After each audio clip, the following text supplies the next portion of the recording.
Anyway, welcome everyone. Thank you for those who are joining in right now. Welcome, hello. My name is Manny Yakutiel, and welcome to Manny's Super Civic Cyber Conversations. Today we are so excited and lucky to have Audrey Cooper, the editor-in-chief of the San Francisco Chronicle, here to be in conversation with us. Manny's Super Civic Cyber Conversations are our way of continuing our mission of civically engaging the public in this time of need. And we're really excited to be in this conversation today. So thank you all so much for being here.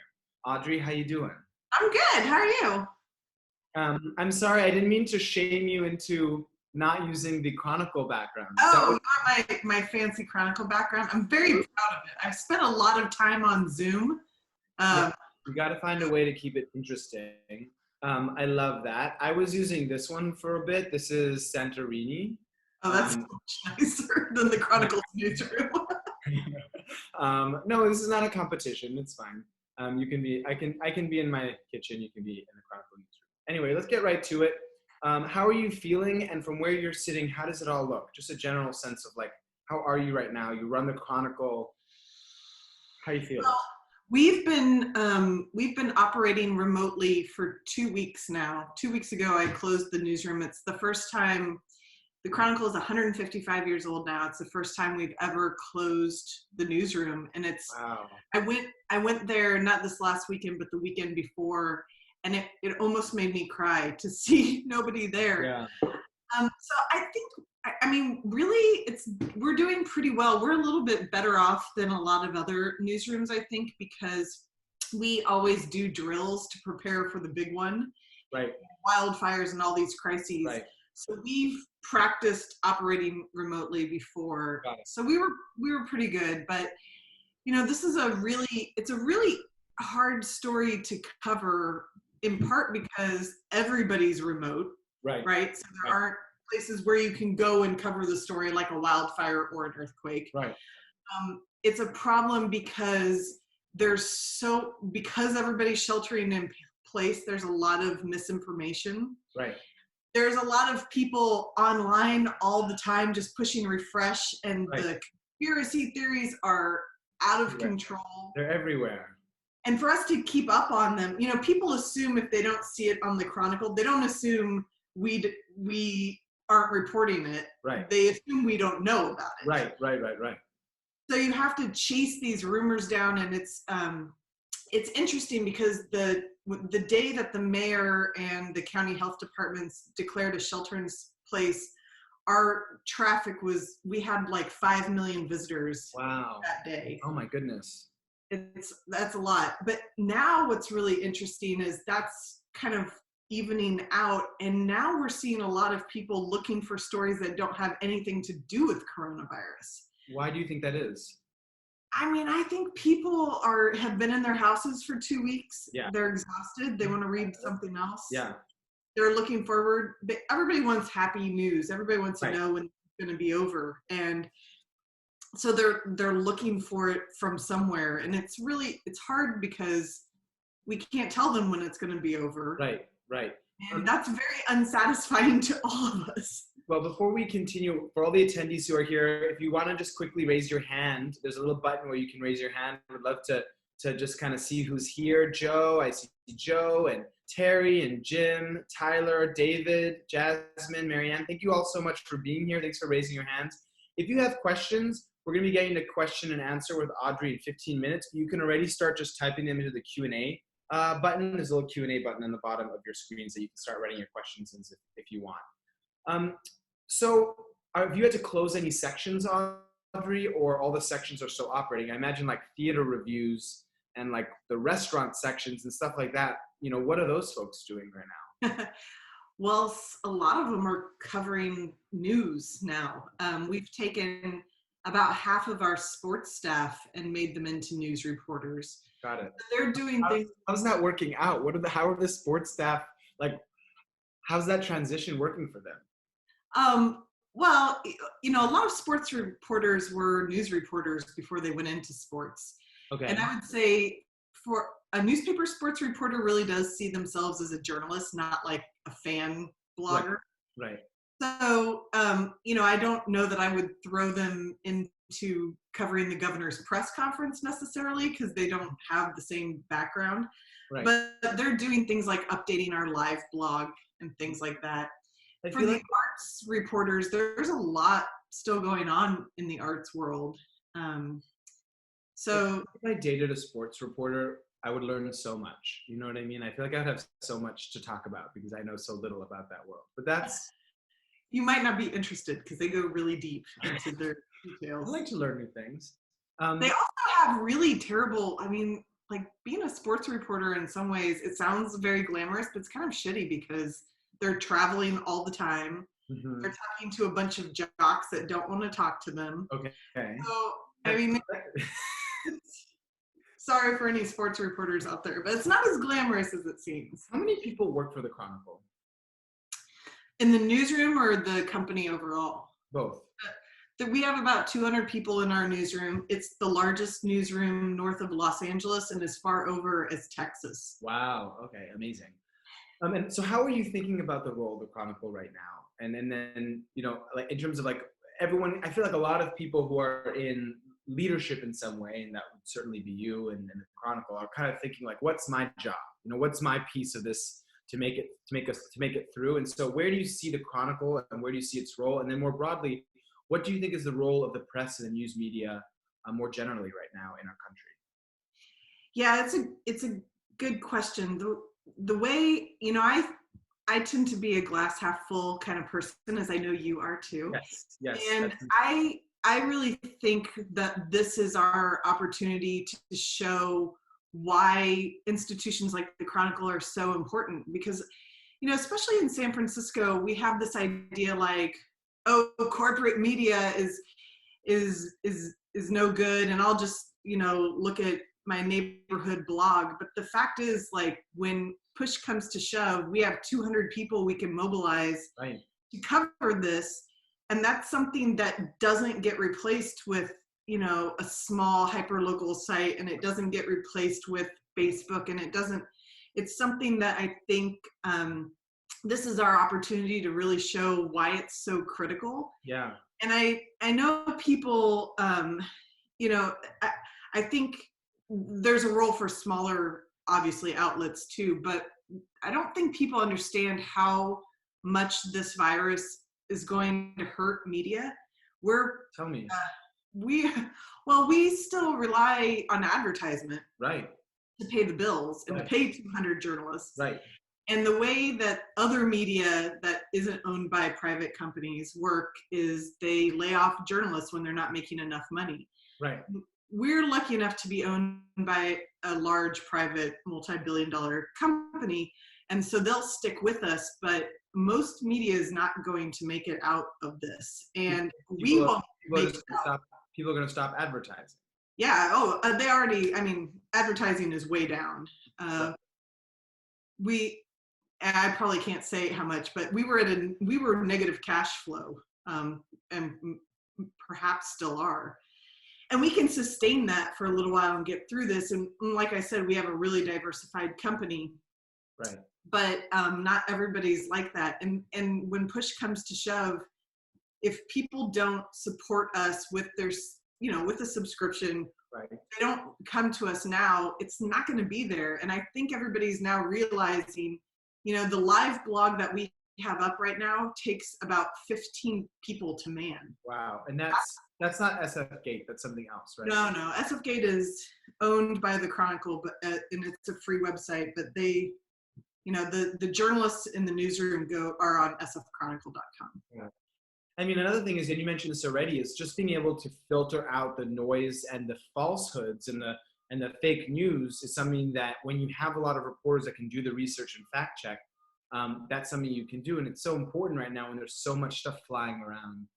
Well, yeah, and the fact that, like, we had a call this morning and somebody said, we were talking about Gavin Newsoms' press conference, and, we've been covering Gavin for a really long time. I can tell you when I think he's BSing and when he's not, and that's just because you've done it for a long time. I watched this press conference yesterday, and let me know if you thought the same thing. There was a feeling, I think, of we did this right and a bit of pride in that.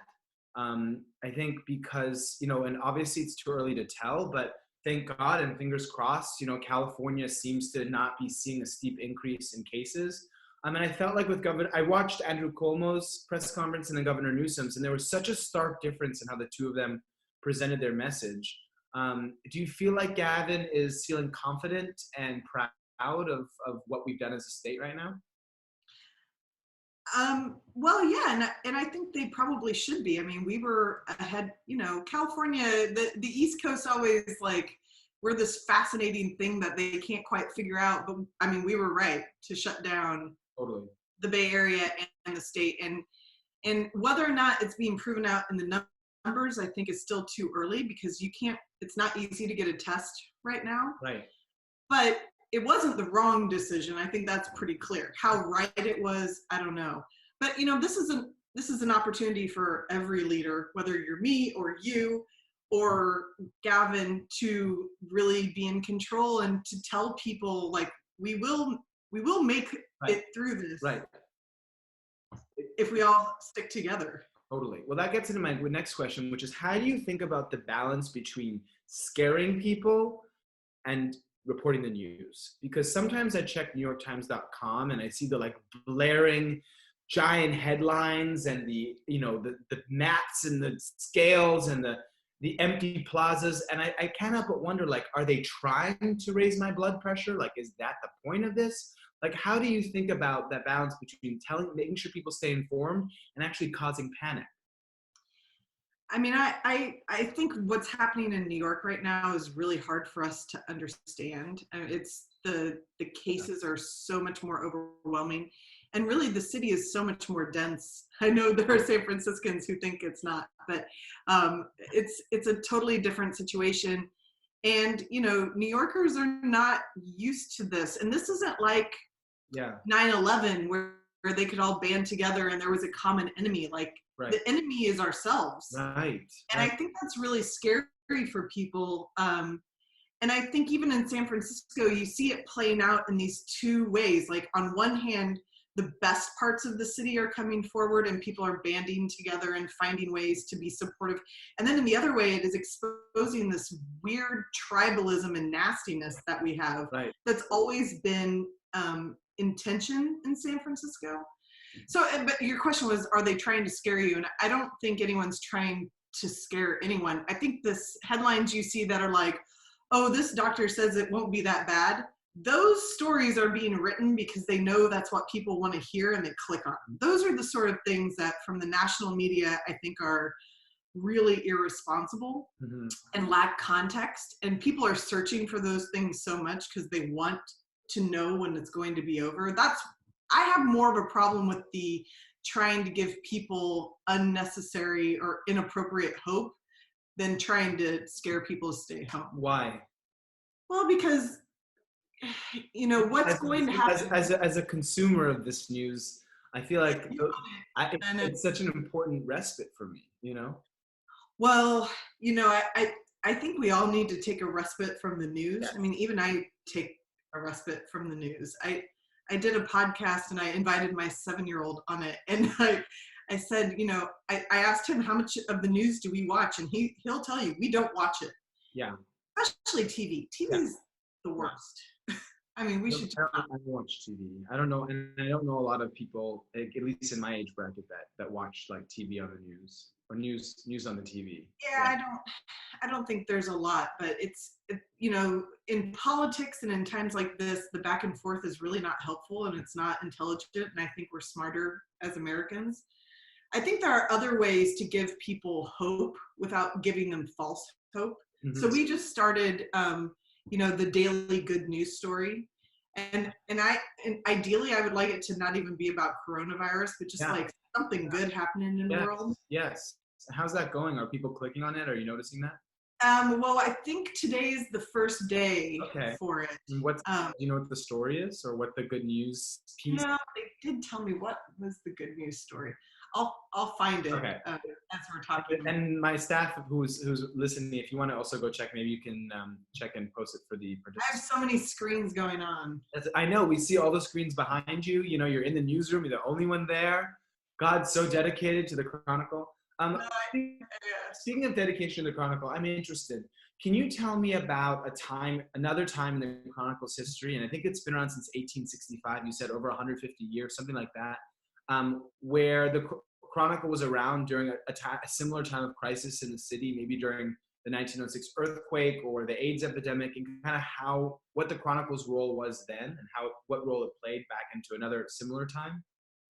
Well, it's funny. It's hard to imagine the world without social media or email or anything like that. But after the 1906 earthquake, there were a lot more newspapers in San Francisco back then, and there was at least a couple of days where they all jointly published, and that was really. In my normal office, I have an old historic page from the 1906 period, and there's very useful information. Like, here's where you get help. Here's what happened. It's also very elaborately written in strange ways. Okay. It's funny because it's not dissimilar from what people are looking for us to do now. They want, right. They want us to tell you, how do you get this check that Congress says you're going to get? Do you have to apply for it? How do you get benefits? Mm-hmm. How do you get a small business loan during this time period? Right. And that's something that I think we're newly realizing as the media industry changes and as clickbait becomes a lot less useful. Right. More people are coming to us for basic information like that. Got it. And folks who are attendees, you can start to write your questions into the Q&A box. We're going to be opening up the question and answer session for Audrey in about 2 minutes. So if you have questions, you can write them in the Q&A box. This is my last question. News yes. is about the Fruit Guys, which is redirecting its fruit deliveries to charities instead of large. That dovetails perfectly into my last question, which is just about, one of the things that we're in the conversations that we're having here, we have so many more coming up. I think I said we have another 85 in the next 3 or 4 weeks alone. One of the themes that keeps coming up is that we're living in what feels almost like a rare moment of unity and togetherness in the whole Bay Area, where really people are putting aside their differences, they're working together, they're coming together for a common purpose, which is to pull through. And I guess my question to you is, where does the Chronicle fit into all this? Are you seeing this sense of unity, and kind of how do you see your role as the paper of record in San Francisco facilitating that unity and being a part of that sense of togetherness? Yeah, it's a good question. This weekend, I was one of those horrible people who went to the Marin Headlands and overwhelmed it. Oh, you're one of those that Gavin was yelling about. We went very early, so we were, and we left before noon. But yeah, we were those people, and I thought it's strange because it's like the post 9/11 world in a lot of ways. Like, there are no plane noises. Like, we forget how often we hear planes in the background. Right. And people on the trail were super nice to each other and saying hello and being cordial. And yet I think sometimes it's hard for us to forget how to be kind to each other. And that's one of the reasons I want to do this happy news. And it's one of the reasons why we have like a function on our website where you can ask us a question and we'll answer it. Because I think, we've spoken, Manny, about just the importance of civil discourse and sharing ideas at a time like this. Yes. So critical. And I'm very optimistic that this can be a huge reset for our priorities, and we can remember, there's nothing like being trapped in your house with your kid for 2 months to make you realize what is important in this world. Yes.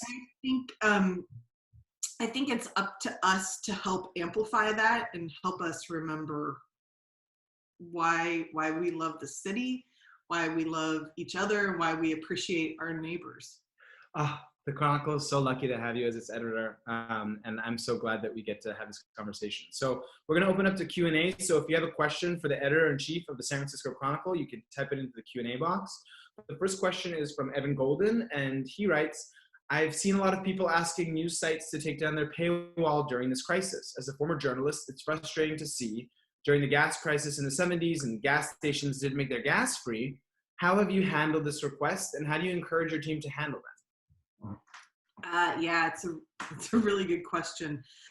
Well, we get this criticism a lot during wildfire season, and actually during every breaking news situation. We have made all of our live updates, so the it's updated like every 10 minutes. Mm-hmm. That's free. And all of our, what we call the FAQs, the how do I get my check, how long does coronavirus last on service, all those things are free right now. And it's coming at a huge cost for the company. I mean, ultimately, I tell people I didn't become a journalist to make somebody money. I became a journalist so that our communities would have information. But I also think, you know, Evan is totally right that if the only time you go to the Chronicle is when you need to know the information and you don't want to support it, it's not going to be here. Right. Where you, and nobody asks the firefighters to work for free during a crisis, and nobody, you know, covering this crisis is, I haven't seen my budget this week, but I would not guess, I would guess it costs an extra $10,000 a week in overtime alone. Wow. When we have negative cash flow on top of that. Wow. Yeah. You know, 200 journalists expect to be able to feed their family and pay rent, and they expect to be able to do it even when the news is boring. Yeah. Well, Manny's is a subscriber to the Chronicle, and I'm a subscriber, and everyone who's on this, please subscribe. And team, if you can add the subscription link in the chat box, that would be awesome. Audrey, first off, this is from David Perry. First off, thanks for doing this, the story of our time. For those in communications and PR, those people representing businesses and government clients, what sort of stories are you looking for, and how can we help during this unprecedented time? How can we contribute in a meaningful way? Well, any happy news, send it my way. I think people are seeing those examples of things.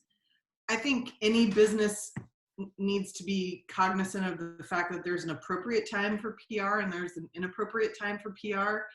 And I know everybody wants to like do their job and pitch their stories, but you know, right now I have about, I clear my inbox every day. It's like in the Oh my God, me too. I hate it. I hate the like people with the icon that says 14,000 emails. It makes my no, it would stress me out too much. But I respond to everybody normally, and we're still getting a huge number of pitches that are really inappropriate for the time that we're in. So I would say if you're in PR, I would just hold tight for a little bit, send us positive stuff, and you know we'll make it through that way. Okay. My email is acooper@sfchronicle.com. And you're super, super responsive, which is awesome. I try to be. We have an anonymous question. How do you expect current events to affect jobs and job availability for folks who want to work in news, journalism, and content? Any tips? Well, there's a short-term problem, which is even our internship. I don't know what we're going to do with our summer interns because we may not have a newsroom that's open, and right. You need to coach somebody one-on-one and in person to do that. So I think in the short term, I mean, look, we already know papers are closing and outlets are closing. It's especially the ones that rely on advertising only. And this was a trend way before this crisis happened. And it was clear to everybody, you know, if you look at BuzzFeed, they were going off of a pure advertising revenue. They started laying off hundreds of journalists. They're going to lay off more. I really worry about the local publications we have here that are entirely advertising based. They're probably going to close and journalists are going to go out of business. So, I mean, we are still hiring. We have a number of openings, but I do think it's going to be difficult for places in the short term. We have a question from Sam Favela, who is the digital director of Manny's. And he asks about how to maintain the mental health of fellow journalists. What would your advice be in this critical time? Oh, that's such a good question, because I think people, you know, we get the nastiest emails from people and the nastiest Twitter trolls, and it's really exhausting, especially when you're also talking to people who've lost loved ones or who are very sick, or politicians that don't want to answer your questions, and people saying, why don't you ask about this? It's really stressful. I try to check in with everybody on our staff in one way or another, whether it's Zoom or an email or a text or something. I try to do it with everybody once a week. There's 200 of them, so it's a large portion of my time. Wow, that's amazing. Well, I mean, I think people don't tell you when they need help, and especially not journalists, because we take it as, we run toward disaster and it's a point of pride. But we also have a number of people who are over 60. I just worry about them being out. Right. So one of the things is we've stretched this is kind of in the weeds, but it's really important. We're starting to stretch our schedule. Usually most people work Monday through Friday and we have a skeleton crew. We're flattening that out a lot and then making people take time off, because we're in, wow, it doesn't look like I'm in my office. Yes. My kid's in the other room yelling about his homework. My husband's in there yelling about his homework. If we don't stop the Slack and stop the email and everything else, we all go absolutely crazy. Audrey's real life. Not as exciting. It's Chronicle. You're back. Oh, shoot. And I did it too. God, we're having too much fun with all this. Zoom. This is what my real life looks like. Audrey, office, my podcast studio. Audrey Cooper's room. Wow, an inside look. My last question to you, and if anyone has, we have one more. It looks like from Lexi Perloff Giles. We've seen unprecedented hostility toward the mainstream media from certain segments of American society. What are the implications of that for the Chronicle in particular? Have you seen an uptick in defamation lawsuits? This will be the final question. People always try to threaten to sue us. I could talk for the next 10 minutes about people that everybody on this call would know who's threatened to sue me, and I have really good lawyers, and we don't break the law. So, people don't like it when you criticize them in print. I do, we are lucky in the Bay Area in that I've never had so many people ask me, how are you doing? Than I have in the last couple of years. But, our problem doesn't come from the right, it comes from the left, which I'm not a partisan, and I live in San Francisco. I was born in Kansas, and let me tell you, if you're nasty, I don't care what your affiliation is, you're nasty. Yeah. So we get it more from the left in San Francisco, and everybody messes up. I'm not going to say we don't. Everybody's trying to do the right thing, and Twitter is a nasty place that gives people anonymity. But for the most part, this week I've gotten hundreds of emails from our subscribers who are appreciative, and I appreciate that. That's amazing. Well, before we close, I just want to let folks know that Manny's, our physical space is closed, but we still have a lot of bills to pay, and we'd love to keep our stuff going. So in the chat box on the right, you'll see there's a link. It's joinit.org/o/Manny's. If you're willing to click on that link and become a sponsor of Manny's, it's $36 a month, and it is exactly the support that we need to keep providing our programming. We had to lay off 13 of our staff. Thank God we were able to keep 3 of our amazing full-time staff, and I just want to take a second and thank them: Jupiter Peraza, Sam Favela, and Ram Olivares, our 3 staff that are making these super civic cyber conversations possible. So I want to thank them publicly for being so amazing, and also ask you, those who are tuning in, to please click the link in the chat box and support us by becoming a sponsor or by making a one-time donation. We've also included the link to become a subscriber of the Chronicle. If you're not a subscriber of the Chronicle, what are you doing? Become a subscriber of the Chronicle. Come on, what are you waiting for? Now's the time. And with that, I want to thank Audrey. If you would like to tag us, it's at Welcome to Manny's. Feel free to tag how you felt about this conversation. And Audrey, the Chronicle's tag is at SF Chronicle, I assume? SF Chronicle. All right, thanks so much, Audrey Cooper. Keep fighting the good fight. Yeah, you too. Thank you. Bye.